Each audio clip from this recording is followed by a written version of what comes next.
Hey, what's up, everyone out there? Thanks so much for tuning in to another episode of the Addicted Fishing Podcast. I got a fun one for you guys today, but before we kick this one off, I want to say shout out to our sponsor, Nick Wax. Huge shout out to them for helping us to continue to do this podcast. We got links down below if you guys want to check them out. Shout out to Nick Wax. What we're going to do today is I'm going to ask Josh a question, and however he answers this question is going to decide what we talk about in this podcast. And they think it's all like crazy, like, oh, what's it going to be? But it's going to be pretty simple. You ready, Josh? I'm ready. What is your favorite way to catch steelhead? No, easy. Bobber and worm. Bobber and worm. Cool. So there we go. We are going to talk today, just to expand on it a little bit, because we can't really talk for 25 minutes about bobber and worm unless it's me talking the whole time. So what we're going to do is just talk about bobbers in general, float fishing for steelhead. That's going to be the subject tonight. Right. And I think all of our Midwest people are going to really enjoy that. I think everyone's going to enjoy that subject. But we got to stick to bobber fishing. Like, don't start talking about drift fishing and stuff, Cameron. Like, you know. Why do you just automatically accuse me of that? I don't know. Because the numbers are declining because bobber fishing is so effective. Does bobber and bead count? Yeah, it's float fishing. Float fishing? My favorite. Just kidding. No, it's not. It does work. You know, I told myself this year for sure, like with the whole bead thing, it's like, I gotta fish bead. Like, I gotta have a bead rod set up and start giving it a chance. But if I hook 4 to 5 fish and lose them, I'm not fishing it anymore. Well, that's why you have a new. Oh, that's true. I was saying we worked on this all last year, dude. Where have you been? True. Oh, that's right. Not fishing. I do bead. it. That's why we have a new advantage. We have the new advantage bead hook. That's right. I rig rods for beads, and I'm not confident in them, I don't feel like. So Yeah, and it's funny that you say that, because even when me and you were out fishing a lot in the wintertime, Josh, like, you always have a bead rod, but very rarely do I see you cast it. You know, but like last year, but look at like what happens though. Like last year, you know, Jordan and I start fishing every single freaking day. Mm-hmm. You guys are, and on the weekends, like we're doing kind of like our daily grind. We're competing with a lot of people. The water was like super low and clear, and I mean, shoot, last winter I caught 80% of my fish on beads, like 80%. A lot of that has to do with where you're fishing too. True. I feel like. Yeah. I'll give you that, because like, there's certain rivers where, like, I have tried really hard to fish beads. We floated the river, we'll fish bead rods, we'll fish, and I don't care, dude. They just don't want them. I think it has a lot to do with, like you said, the system and what is coming back to that system. That's what I think. Whether or I not think there's like, eggs prevalent in the system. Right? Like the river I'm talking about doesn't have a very good salmon run. So by the time you're fishing for winter steelhead, there's not very many eggs floating down the river. So I don't know.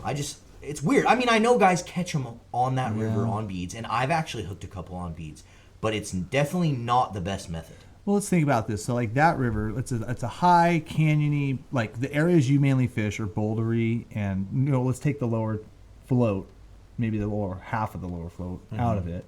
But like, so a lot of the stuff, 80% of the time, let's just say 80% of the time you fish, you're fishing water that I think is just very, very, very conducive to worm, jig, float fishing. Yep. Like you're not drifting through, you're not doing a lot of bead. And generally, when you're fishing that high up in a system, the water's also really clear. Mm-hmm. Like I mean, which also lends itself good to bead fishing. But you're not going to take a bead and then like wrap it around every one of those boulders. First off, you're going to snag everything you own. Yeah, exactly. And second off, like you give those fish a target that they can see, and I don't know, I guess the way they jump out of those boulders and the way that fishes through there, I think it just lends itself better to that too. So it's also so you're right, it probably has a lot to do with where you're fishing. Yeah, exactly. I think it's where you're fishing, and then there's other rivers where it's like, if you're not fishing a bead, you don't even know what you're doing there. Yeah, I think if you get in a contested area where you have a lot of people and you have like a hatchery run and you have stuff like where you really... Then you're going to fish worms, you know, just like the dude on our forum said today. Oh. No, you're not. I even agreed with him to a point on that. It's like if you have like challenged fish. What's funny about it, that whole conversation started, and I'm sure you read it, like I was agreeing with him too. I was just saying, dude, don't rule them out. Like there's been a lot of times I can name a specific time on an Oregon coastal river that is very, very small. Everyone on the entire river fishes beads, and I came right in. Wow. Literally, there was 10 guys on the bank. I came in first cast with a 6, not a 6-inch, but a 4-inch cut down worm. Boom, bobber drained. I got a 12-pound hatchery fish. Let's keep in mind that when we also went up north to film a Steelhead movie, we were told that worms weren't going to work. Yeah, worms everybody up there fishes beads, and I think we all did pretty damn good. Worms don't work in Alaska, folks. They don't have. Worms don't work. So what's that boil down to? And I think this kid, I call him a kid, but he's probably older. I think he's 15. But the conversation was, guys, is that summer fish won't buy a worm. And then it turned into, no, it's only like at the hatchery summer fish won't buy a worm, but wilds will run down worms. And it's like, my conversation kind of went, well, steelhead. I go, you don't really know if what you actually caught was a true wild because they don't necessarily clip them all, and depending on where you're at, like, I go, you don't even know what the hell you caught. But I've seen it on very many instances where a steelhead will swim 25 feet and engulf a worm just when they see it coming. Worms work good in the Midwest? I've never been. I'm not going to say anything. Because I hear those guys say no. Well, why wouldn't they work? Yeah, I mean, they basically claim that they need to down, downsize everything. They downsize every picture though I see though looks. But the question is, are they fishing how we fish? I don't know because I only question. Someday maybe we'll find out. Right. Someday we will find out. Damn it. But I'll tell you what. February 26th through the 28th, we're going to find out. 22nd, but yeah, 22nd. Yeah, that's a quick trip. Yeah, February 26th, February 22nd. We're just going to fly there and fly back. Fly there, hit a day, and be like, "This is cold, and we're leaving." There's going to be a time in my life where I do that. What? I'm just going to hopefully be at a point in my life where I can just jump on a plane, go fish somewhere, and then fly home. Spend more time in the air than on the water? Yep. You're nuts. Why don't you just be at a time in life where you just go for a week and say, like, I was thinking this year, like, I may fly up to Alaska just for a weekend. That's fly in on a Friday, stay Saturday, Sunday, fly home Monday. You've been there, though, so it's so worth it. Hard. It is so worth it. You could go there for 2 days and catch more fish than you catch the entire season in the Northwest. Right, but I feel like, even, and we know this even from going to areas where Jordan guides, it still takes a couple days to dial it in. No. Okay, unless you're Marlin Lefevre. I mean, it really does. You show up, but you know what I'm saying? And that's what's funny. So we were B squad. You could show up with the wrong. They had gotten a couple days to figure it out, but I also think we timed the water. Yeah, they showed up on the wrong conditions. We're not going to talk about that because it rained 4 inches the day. That's the only crappy part. We all know. Show up on the wrong conditions. You're screwed. There would have been a lot more fish on those first few days. Let's keep in mind too that Travis and I spent our due diligence and drove around to all the places that didn't have steelhead just to check them off the list. If you guys are listening to this podcast, we're supposed to be talking about float fishing. Yeah, we're supposed to be talking about bobbers. If you guys are listening to this podcast and you don't know what we're talking about Addicted Alaska 2 Winter Chrome Blend, which is on our YouTube channel, Addicted Fishing. So make sure you guys go check it out. It's actually a full-length featured steelhead fishing movie, and it's where worms don't work. I'm going to tout myself and give myself a pat on the back. It's a good fishing movie. And where worms don't work, but you'll notice that we do a lot of really creative editing to make it look like worms are slaying up there. Yeah, That's just exactly what it is. So back to that topic. Let's go back to float fishing. So Josh originally said bobber and worm. And one thing I want to talk about is worms for years and years and years. It was like pink worm. It was bobber and pink worm. I mean, one of the first videos we ever uploaded on YouTube, the title of the video was Steelhead Bobber Down Pink Worm. And that video today has 120,000 views or something. But that's just what people called it. That's all it was, pink worms. I think Berkeley was some of the first people to kind of innovate that into the marketplace, in the Northwest at least. I know a lot of guys in Canada were doing it way before any of us. Canadians they're just a lot smarter than us, I think. They always they're way ahead of the game. They always innovate in the fishing world way before we do. But anyway, I think some guys in Canada. But then Berkeley, I think, originally came out with the first pink worm, and it was like the power bait pink worm. And I remember driving around and buying packs of those everywhere because of how good they were. 10 at a time. But now what's happened and what's really cool is all these other companies, Mad River, WFO, Addicted Steelhead Worms, who are made by Mad River. You still have Berkeley in there. A lot of little small manufacturers are making all these worms, and they're making them in all these different colors. And it's opened up a whole new realm to worm fishing, I think, and it's made worms work in multiple water conditions in multiple different levels. It's really changed, I think, just the whole technique as a whole. Instead of just having one pack of worms, I literally have a box that has 20 different colors in it. It's it's like your jig portfolio, but now you have a worm portfolio. That's exactly I have a worm bag that has probably 30 different colors in it. And you'd be surprised. Some days, some colors are better than others. Dude, it's especially on certain rivers. Certain rivers definitely have colors. Dude, it is so apparent, and I think a lot of that just has to do with the water, but a lot of rivers sometimes this river never turns the color, some of our local rivers never turn the color of some of the rivers on the Olympic Peninsula, One in particular. And that has to do with the nutrients in the ground, right? Well, I was just going to say too, like you see a lot of those pictures from those guys in the Midwest. You talked about like where the worms don't work. Yeah. And then if you think about it, like the only parallel we have there is that little tiny river that I really like to fish. And honestly, I don't do that. No, they don't work that well there. And it's not. And it's also probably because I don't try them because I'm so successful with our Sink It series I try jigs and bait.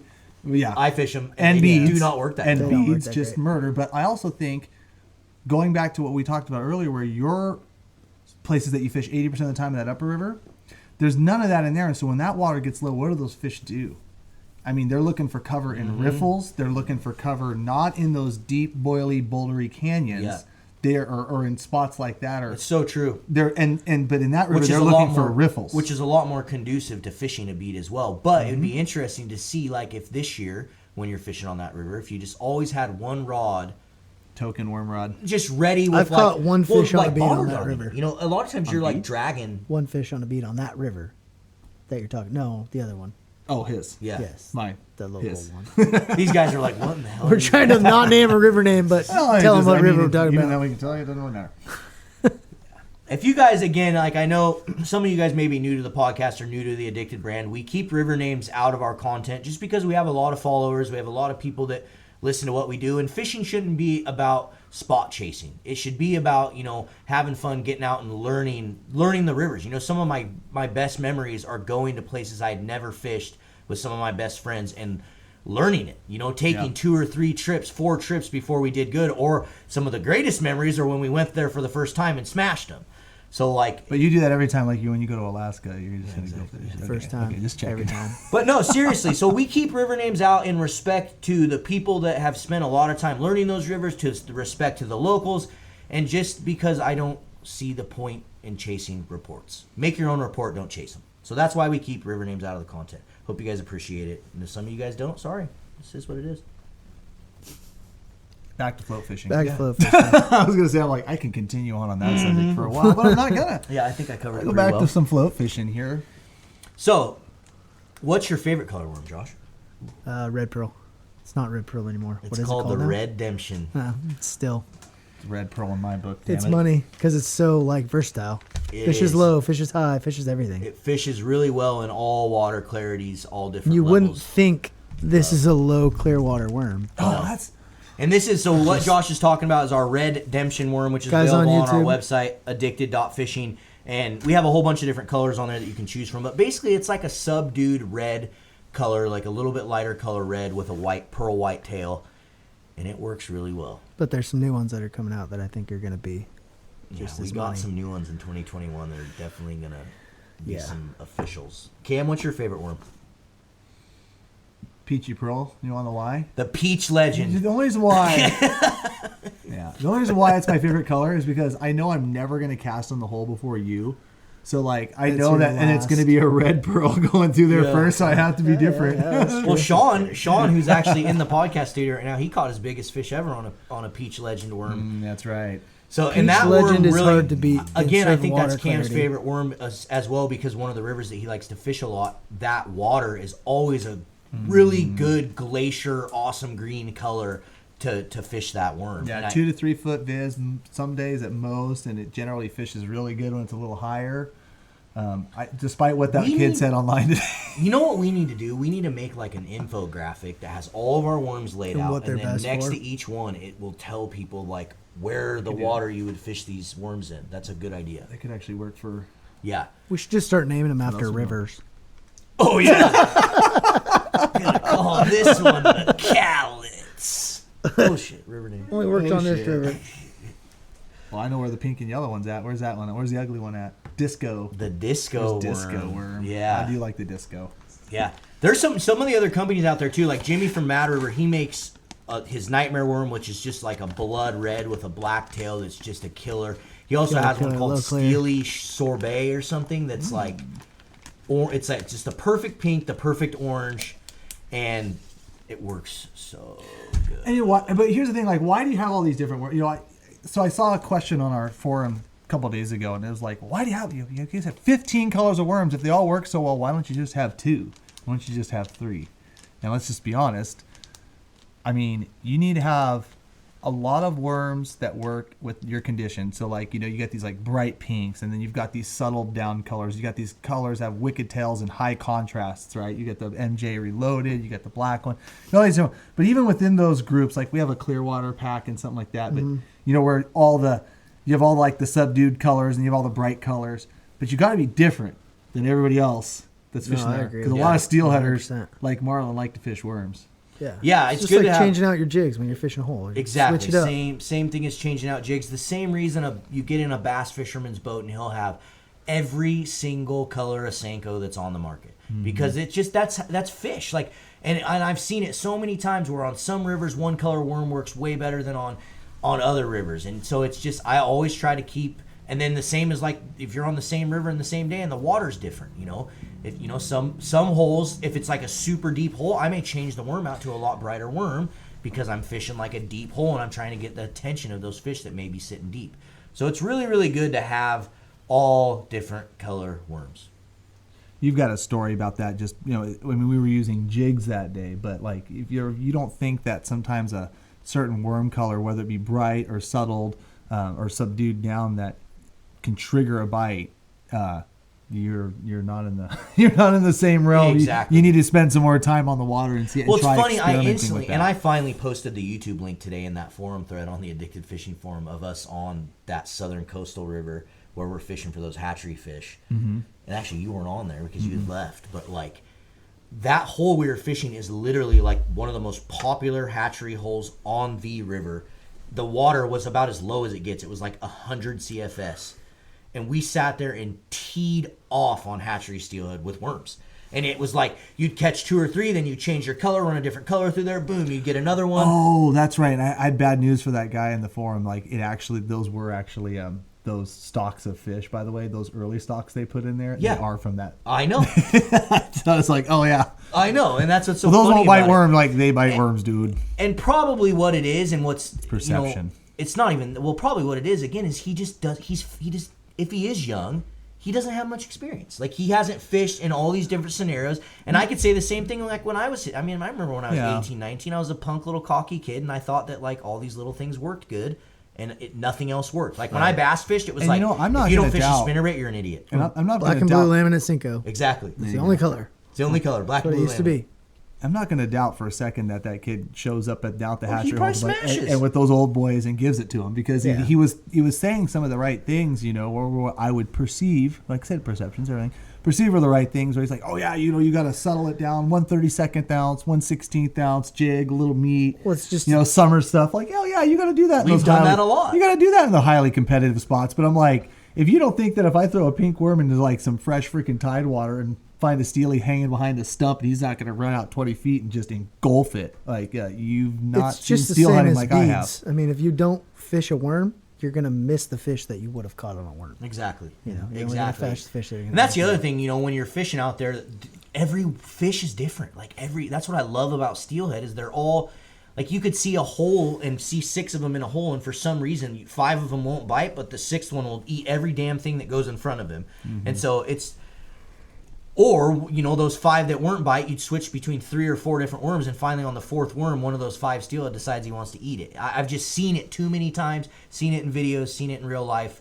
And so if I could say one thing, have a good variety of worms, have a good variety of jigs, have a good variety of beads, and we got to start wrapping this thing up. Carry a spoon rod and never use it like I do.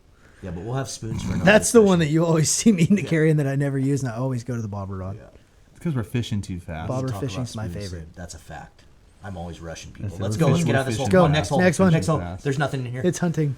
It's hunting. Go, go, go. All right, everyone. Thanks so much for listening to this podcast. Hopefully you enjoyed this little discussion about float fishing. We're going to kind of expand on that. Hopefully talk jigs another week, talk a whole episode about beads, and just keep expanding on these topics. We appreciate you guys tuning in. Thanks so much. We'll see you on the river. See you guys.